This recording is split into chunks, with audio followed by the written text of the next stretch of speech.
বিশ্বকাপ ফুটবল চলছে। বিশ্বকাপের স্বত্ব কিনেছে বিটিভি।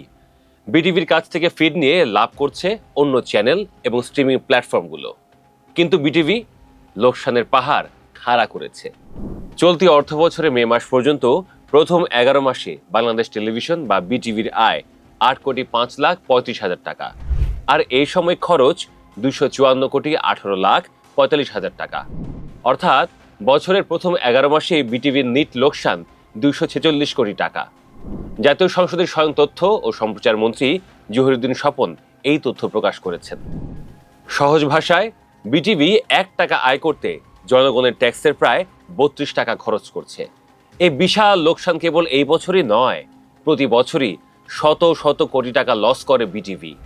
2020-21 অর্থ বছরে বিটিভির লোকসান ছিল 246 কোটি টাকা, 2021-22 ছিল 245 কোটি টাকা, 2022-23 লোকসান ছিল 340 কোটি টাকা, 2023-24 সালে লোকসান 254 কোটি টাকা, আর গত 2024-25 অর্থ বছরে এই লোকসান 280 কোটি টাকার উপরে।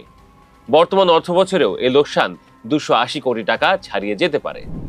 গত 6 বছরে হিসাব মেলালে দেখা যাচ্ছে এই 6 বছরে বিটিভি জনগণের ট্যাক্সের প্রায় 2000 কোটি টাকা খরচ করেছে। একটি রাষ্ট্রায়ত্ত প্রতিষ্ঠান কেন এতটা অকার্যকর এবং অর্থনৈতিকভাবে পঙ্গু হয়ে থাকবে, সে জবাবদিহিতা চাওয়ার সময় এখন এসেছে। প্রথমত, বিটিভির সংবাদে বিশ্বাসযোগ্যতা নেই বললেই চলে। জরিপে দেখা যায় দেশের বেশিরভাগ মানুষ বিটিভির ওপর আস্থা রাখতে পারে না। বিটিভি যে বিনোদনমূলক অনুষ্ঠান করে সেখানেও রাজনীতি ও পক্ষপাতিত্বের অভিযোগ আছে। বিটিভি নিজস্ব প্রযোজনায় জনপ্রিয় কোনো অনুষ্ঠান নেই বললেই চলে। তাহলে কেন বিটিভির পেছনে প্রতি বছর শত শত কোটি টাকা ঢালা হচ্ছে?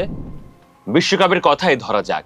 বিটিভির কাছ থেকে ফিড বা স্ট্রিমিং রাইটস কিনে নিয়ে বেসরকারি টেলিভিশন চ্যানেল এবং বিভিন্ন স্ট্রিমিং ও ওটিটি প্ল্যাটফর্ম শত শত কোটি টাকা ব্যবসা করছে। স্পন্সরশিপ ও বিজ্ঞাপনের বন্যায় তারা ভাসছে, অথচ মূল লাইসেন্সধারী এবং টেরেস্ট্রিয়াল সুবিধার মালিক হয়েও বিটিভি বিজ্ঞাপনের বাজার ধরতে পারছে না। প্রথমত, বিটিভির মার্কেটিং চরম অপেশাদার। বিটিভির বিজ্ঞাপন বিক্রির পদ্ধতি এখনো সে 90-এর দশকের আমলাতান্ত্রিক নিয়মে আটকে আছে। দ্বিতীয়ত, বিটিভির স্ক্রিন প্রেজেন্টেশন নিম্নমানের, গ্রাফিক্স কোয়ালিটি অত্যন্ত দুর্বল। দক্ষ ধারাভাষ্যকার বা অ্যানালিস্ট তৈরিতে বিটিভি দশকের পর দশক ধরে ব্যর্থ। এবার আসা যাক আরেকটি জরুরি প্রশ্নে, বিটিভির এই বিশাল ব্যয় আসলে কোথায় যায়? উত্তরটা সোজা, অপ্রয়োজনীয় জনবলের বেতন ভাতা, অবসরপ্রাপ্তদের পেনশন এবং আমলাতান্ত্রিক রক্ষণাবেক্ষণ খরচ। বিটিভিতে কর্মকর্তা ও কর্মচারীর সংখ্যা অনেক বেশি। বিটিভি জনবলের 10 ভাগের 1 ভাগ দিয়েই বিটিভির চেয়ে আধুনিক চ্যানেল চলতে পারে। আর রাজনৈতিক বিবেচনায় বছরের পর বছর ধরে নিয়োগ বাণিজ্য হয়, যার ফলে তৈরি হয়েছে অদক্ষ ও অপ্রয়োজনীয় জনবলের পাহাড়। এর সাথে আছে বিশাল সব আঞ্চলিক কেন্দ্র এবং উপকেন্দ্রের রক্ষণাবেক্ষণ খরচ। এই কেন্দ্রগুলো থেকে মানসম্মত কোনো কন্টেন্ট তৈরি হয় না, অথচ এই অবকাঠামোগুলো টিকিয়ে রাখতে কোটি কোটি টাকা খরচ হচ্ছে। একটু পেছনে ফিরে তাকাই। 80 বা 90 দশকে বিটিভি যখন একমাত্র চ্যানেল ছিল, তখন কোথাও কেউ নেই, বহুব্রীহি বা ইত্যাদি দেখার জন্য রাস্তাঘাট ফাঁকা হয়ে যেত। বিটিভির একটা সামাজিক, সাংস্কৃতিক ও রাজনৈতিক প্রভাব ছিল। কিন্তু বর্তমান বাংলাদেশের প্রেক্ষাপটে বিটিভির কি কোনো দৃশ্যমান প্রভাব আছে? মিডিয়া গবেষণা এবং দর্শক জরিপগুলোর দিকে তাকালে দেখা যায় বর্তমান শহুরে এবং তরুণ প্রজন্মের কাছে বিটিভির দর্শক সংখ্যা শূন্যের কাছাকাছি। দেশের প্রত্যন্ত অঞ্চলে কিছু মানুষ যাদের কেবল বা ইন্টারনেট সংযোগ নেই এবং যারা কেবল free to air terrestrial antenna ব্যবহার করেন, তারা হয়তো বাধ্য হয়ে বিটিভিই দেখেন। কিন্তু সেই দর্শক সংখ্যাও দিন দিন কমছে, কারণ এখন মোবাইল ইন্টারনেট এবং ইউটিউব দেশে আনাচে কানাচে পৌঁছে গেছে। অথচ বিটিভির কন্টেন্ট পলিসি এখনো সে প্রাচীন আমলে রয়ে গেছে। গতানুগতিক অনুষ্ঠান, মেরে নাটক আর সরকারের উন্নয়ন খতিয়ানের একঘেয়ে প্রচারণার বাইরে সাধারণ মানুষের বিনোদন বা তথ্যের খোরাক জোগাতে বিটিভি সম্পূর্ণ ব্যর্থ। ফলস্বরূপ বাংলাদেশের জনমত গঠন, নীতি নির্ধারণী আলোচনা কিংবা সুস্থ সংস্কৃতির বিকাশে বিটিভির প্রভাব আজ খাতা কলমে সীমাবদ্ধ। এটি এখন শুধুই একটি সরকারি প্রজ্ঞাপন প্রচারের বাক্স। বিটিভির সবচেয়ে বড় ব্যর্থতার জায়গাটি হলো এর সংবাদ বা নিউজ সেকশন। বিটিভির সংবাদ মানেই হচ্ছে প্রধানমন্ত্রী, রাষ্ট্রপতি এবং মন্ত্রীদের দৈনন্দিন প্রোটোকল খবরের দীর্ঘ তালিকা। দেশের আসল সমস্যা, দ্রব্যমূল্যের ঊর্ধ্বগতি, দুর্নীতি কিংবা জনদুর্ভোগের খবর যেখানে স্থান পায় না বললেই চলে। স্বভাবতই দেশে মানুষের কাছে বিটিভির সংবাদের বিশ্বাসযোগ্যতা শূন্য। প্রশ্ন উঠতে পারে, সারা বিশ্বে কি সরকারি বা রাষ্ট্রায়ত্ত টেলিভিশন চ্যানেলের একই দশা? প্রথমে আমাদের প্রতিবেশী দেশ ভারতের কথাই ধরা যাক।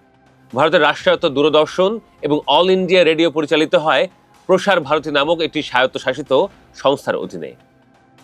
যদিও ভারতের সরকারি দল দূরদর্শনের উপর প্রভাব খাটানোর চেষ্টা করে, তবুও দূরদর্শনের সংবাদে একটি নির্দিষ্ট পেশাদারিত্বের মানদণ্ড বজায় রাখা হয় এবং তাদের কৃষি, শিক্ষা ও বিজ্ঞান ভিত্তিক অনুষ্ঠানগুলোর দেশজুড়ে ব্যাপক গ্রহণযোগ্যতা রয়েছে। পাকিস্তানের রাষ্ট্রীয় টেলিভিশন চ্যানেল পিটিভির অবস্থা অবশ্য অনেকটা বিটিভির মতোই। রাজনৈতিক দলগুলোর প্রচারযন্ত্র হিসেবে ব্যবহৃত হওয়ার কারণে বিশ্বাসযোগ্যতার সংকটে জর্জরিত এবং তারাও অর্থনৈতিকভাবে ধুঁকছে। কিন্তু আমরা যদি উন্নত বিশ্বের দিকে তাকাই, তবে চিত্রটি সম্পূর্ণ ভিন্ন। যুক্তরাষ্ট্রে পিবিএস বা পাবলিক ব্রডকাস্টিং সার্ভিস সরকারি ও কর্পোরেট অনুদানে চললেও এটি একটি স্বাধীন অলাভজনক সংস্থা হিসেবে কাজ করে।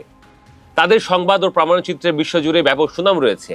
আর সবচেয়ে বড় উদাহরণ হলো ব্রিটেনের বিবিসি। বিবিসিও সরকারি, কিন্তু এটি সরকারের প্রচারযন্ত্র নয়, বরং হয়ে উঠেছে পাবলিক সার্ভিস ব্রডকাস্টার।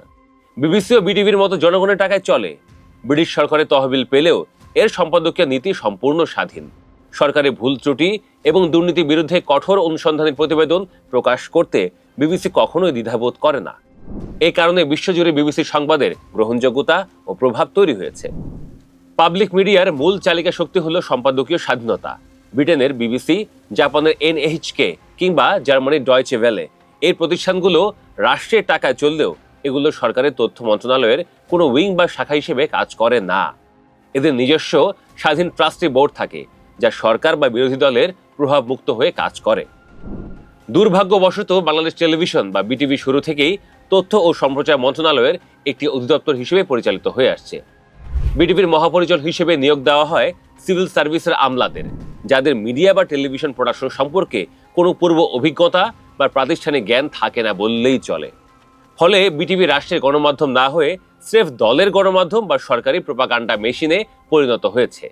যখনই যে দল ক্ষমতায় আসে, বিটিভিকে তারা নিজেদের প্রচারের হাতিয়ার হিসেবে ব্যবহার করে। ফলস্বরূপ সাধারণ জনগণ এই চ্যানেল থেকে মুখ ফিরিয়ে নিয়েছে। জনগণের শত শত কোটি টাকা এভাবে বছরের পর বছর লোকসান দিয়ে একটি অকার্যকর প্রতিষ্ঠানকে বাঁচিয়ে রাখার কোনো যৌক্তিকতা নেই। তবে বিটিভিকে বন্ধ করে দেওয়াও সমাধান নয়।